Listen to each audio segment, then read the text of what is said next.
Raila Odinga was somebody's project, and it failed miserably. Even those demonstrations, they have been planned and financed by the project owners. We want to ask them.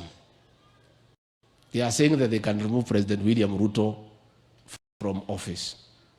They were unable to stop him from becoming president when they had power, the system, and the deep state. How do they intend to go about it when they are outside there in the wilderness? How can they stop him? So we want to tell the people of Kenya, there is no constitutional provision for anybody to collect signatures against a sitting president. They are just wasting their time.